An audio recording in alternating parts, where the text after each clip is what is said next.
오늘 이렇게 읽게 된 요한복음의 본문은 10장과 11장의 내용이 되겠습니다.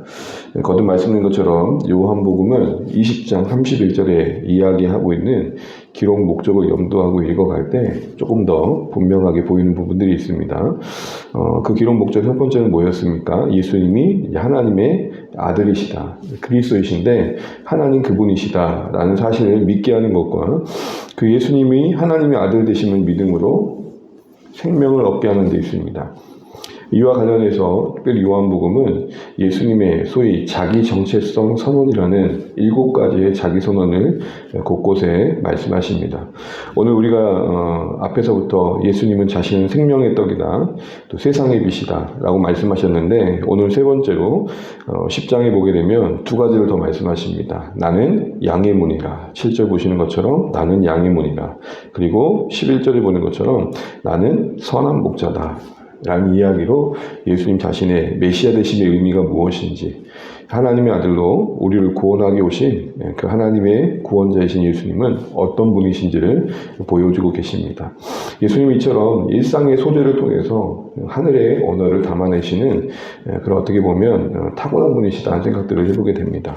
일단 양의 문이라는 의미를 좀 이해하려면 당시에 어떤 양을 치는 어떤 문화들을 좀 생각해 볼 필요가 있는데요. 목동이 자기의 양들을 데리고 하루 종일 꼴을 먹이고 난 다음에는 이 울타리가 쳐 있는 그곳에 양들을 다시 데려간다고 합니다. 거기에는 자기들의 양들만 있는 게 아니라 여러 무리의 양들이 있겠죠. 그리고 그 울타리로 들어가려면 오직 그 앞에 있는 문을 통해서만 들어가게 되고, 그 문을 열고 닫는 문지기의 허락과 그리고 그 관리를 받고 있었던 것이죠. 그래서 여러분 3절 보시게 되면 문지기는 그를 위하여 문을 열고 양은 그의 음성을 듣나니 라는 이야기가 여기서 나오는 겁니다. 때로는 작은 규모의 울타리 같은 경우에는 또 목자가 그 문의 문지기 역할을 하기도 했었던 겁니다. 그리고 혹 문이 없었을 경우에는 목자가 그 문 앞에 누워서 문의 역할을 대신하기도 했었던 겁니다. 이 문의 역할이 가장 중요한 게 뭐냐?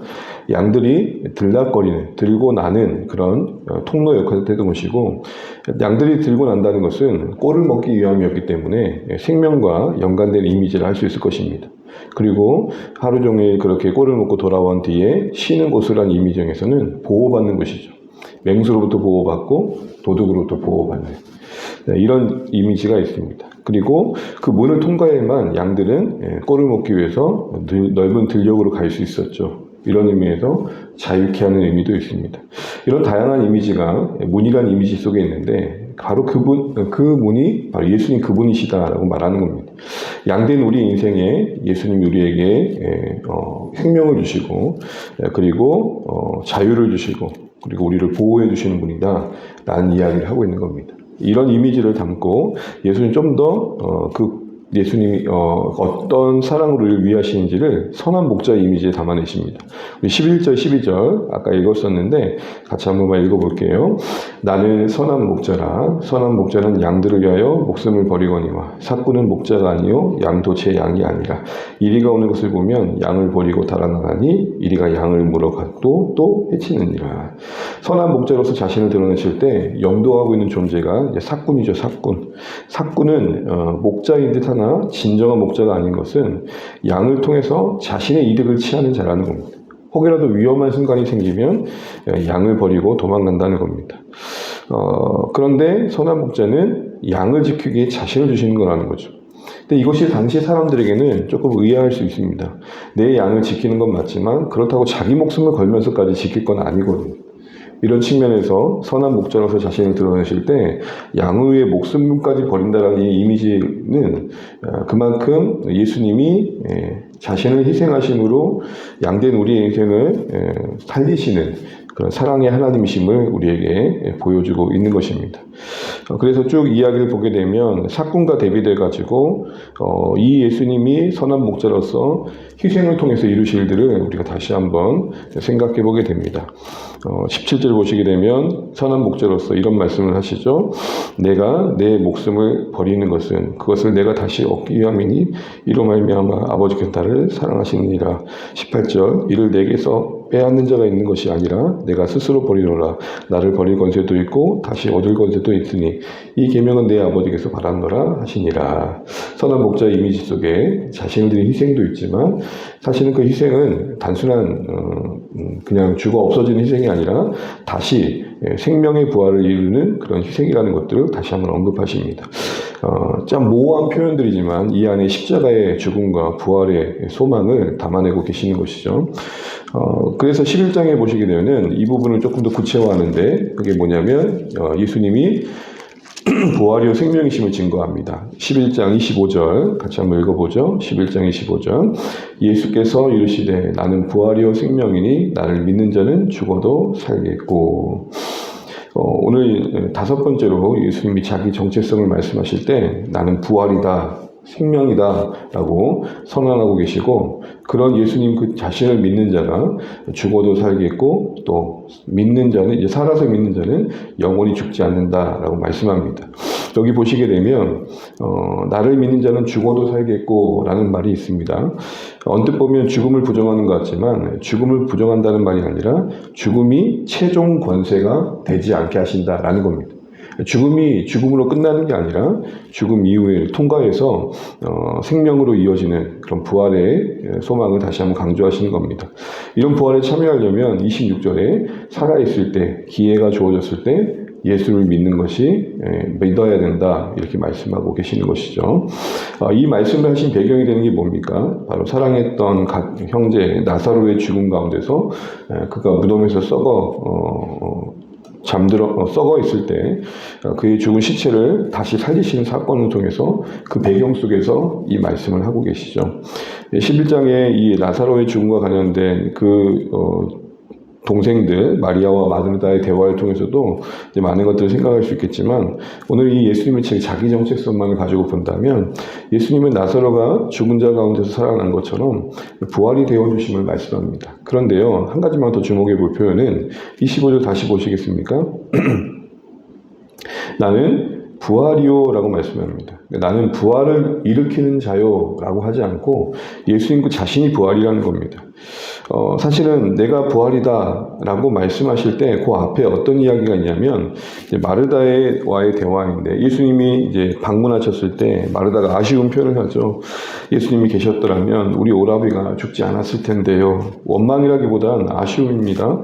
그런데 22절에 나는 이제라도 주님께서 뭘 하신다면 하나님이 주실 걸 믿습니다라는 고백을 합니다. 이때 예수님이 이렇게 말씀합니다. 23절 예수께서 이르시되 내 오라비가 다시 살아나리라.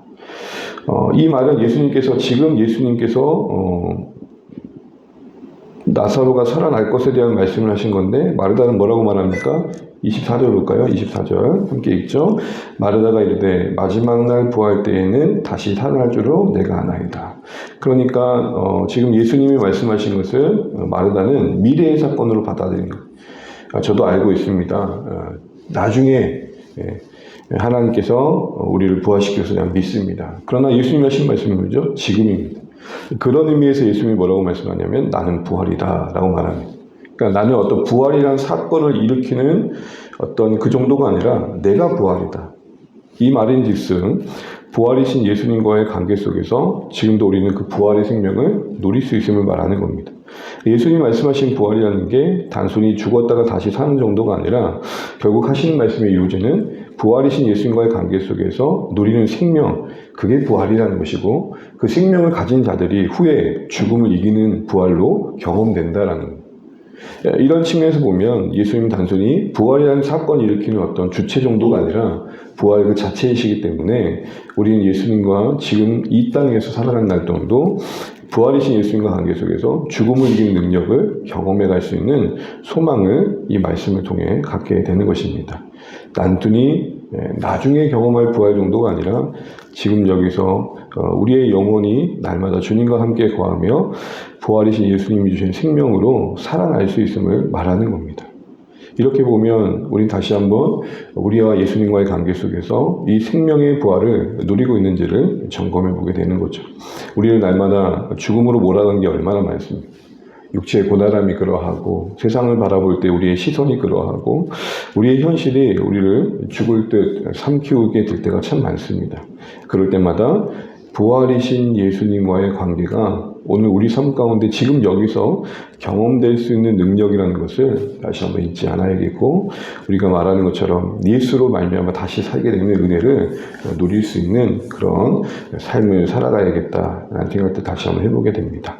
이 말씀을 정리하겠습니다. 오늘의 예수님의 장의선언은 10장 11장에 세 가지가 언급되고 있습니다. 나는 양의 문이다. 문이신 예수님은 그 이미지 속에 양된 우리의 삶을 보호하시고 생명을 주시고 자유케 하심을 말합니다. 선한 목자 되신 의미는, 선한 목자라고 하신 것은 우리를 끝까지 사랑하시는, 책임져 주시는 하나님의 사랑을 표현하고 계십니다. 그리고 그 안에는 양은 목자를 알고 또 목자는 양의 음성을 듣는 인격적인 관계도 담아내고 있는 것이죠. 선한 목자는 누구냐? 양을 통해 이득을 취하는 자가 아니라 양 한 마리 한 마리의 형편을 알고 그 양들을 위해 희생하는 사랑의 존재, 그게 바로 선한 목자 안에 담긴 이미지이고, 우리는 이 예수님을 그런 분으로서 믿고 신뢰할 수 있어야겠다라는 것입니다. 마지막으로 예수님은 부활이요 생명이십니다.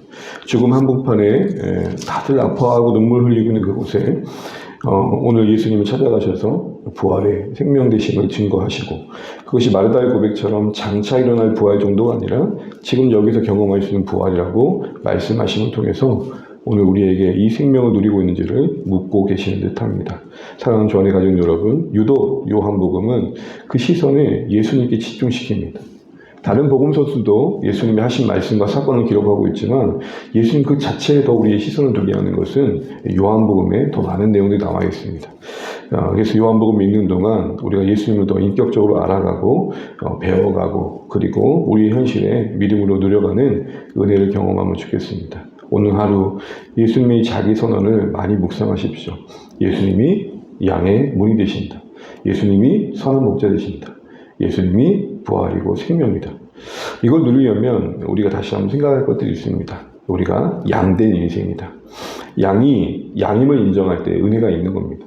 양은 목자 없이는 그 존재 자체가 불가능합니다. 양의 특성상, 습성상 양은 목자 없이는 살 수 없습니다. 눈 시력이 떨어져가지고 양의 인도하심이 없으면 저게 벼랑인지 절벽인지도 모르고 걸어가는 게 양입니다. 목자의 도움이 없으면 맹수의 위로부터 자신을 지킬 수 없는 무력한 자입니다. 목자의 보살핌이 없으면 꼴을 제대로 먹을 수도 없습니다. 그런 측면에서 우리는 예수 없으면 살 수 없고 또 예수로 말미암아 사는 인생이라는 거 다시 한번 기억하면서 선한 목자로 자신을 계시하신 예수님 안에 있는 하나님의 사랑, 우리 각 인생을 돌보시는 하나님의 적극적인 희생과 이것을 이루신 십자가의 죽으심, 그것으로 우리에게 그걸 통과하여 이루신 부활의 능력, 이런 모든 하나님의 예수 안에서 행하신 일들이 우리 안에 믿음으로 이루어져서 우리 인생길 속에 예수로 말미암아 사는 은혜들이 넘쳐나시기를 간절히 축복합니다. 기도하겠습니다.